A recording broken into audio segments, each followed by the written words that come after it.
आज की कहानी सिया घर। कहते हैं गांव के किनारे एक पुराना और वीरान मकान था जिसे लोग सिया घर के नाम से जानते थे। इस मकान की शिकस्ता दीवारें, टूटी हुई खिड़कियां और अंधेरे में डूबा हुआ ढांचा देखकर ही दिल दहल जाता।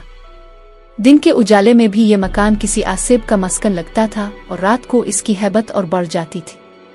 लोगों का कहना था कि इस मकान में जिन्नात का बसेरा है और जो कोई भी इसके करीब गया वो कभी सुकून से ना रहा।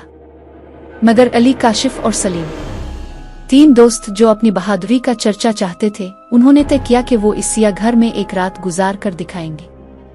जब सूरज गुरूब हुआ और अंधेरा फैलने लगा तो वो तीनों दोस्त एक लालटेन और थोड़ा सा खाने पीने का सामान लेकर इस पुरअसरार मकान की तरफ रवाना हुए। जैसे ही उन्होंने सिया घर के अंदर कदम रखा, एक ठंडी लहर उनके जिस्म में सरायत कर गई। चारों तरफ सन्नाटा था, सिर्फ दीवारों की सीलन की बो और पुरानी लकड़ी की चरचराहट सुनाई दे रही थी। तीनों दोस्त एक कमरे में जा बैठे और लालटेन जलाई। कुछ ही देर गुजरी थी कि ऊपर की मंजिल से किसी के कदमों की आवाज सुनाई दी। दिल की धड़कनें तेज हो गईं। अली ने कहा, शायद कोई जानवर होगा, मगर काशिफ और सलीम की नजरें खौफ से दरवाजे की तरफ जिमी हुई थीं।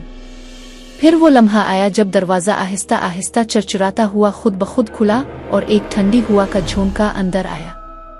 लालटेन की रोशनी मध्यम होने लगी। अचानक काशिफ ने कांपती आवाज में कहा, वो खिड़की पर देखो। खिड़की पर एक साया नुमादार हुआ, एक सफेद कफन में लिपटी हुई औरत का साया। इसकी आंखें अंगारों की तरह दहक रही थीं और उसकी मौजूदगी से कमरे की फिजा मजीद भारी हो गई। सलीम की जुबान बंद हो गई। अली के हाथ से लालटेन गिरकर बुझ गई और अंधेरा छा गया। फिर वो सुनसान मकान एक खौफनाक कहकहे से गूंज उठा। तीनों दोस्त अंधेरे में टकरा टकरा कर मकान से बाहर की तरफ भागे। गांव तक पहुंचते पहुंचते उनकी हालत गैर हो चुकी थी। कहा जाता है कि इस रात के बाद वो तीनों दोस्त कभी पहले जैसे ना रहे। उनकी आंखों में हमेशा वो डर झलकता रहा और वो सिया घर आज भी वैसे ही वीरान और खौफनाक खड़ा है, अपने राजों को संभाले नई कहानियों का मुंतजिर।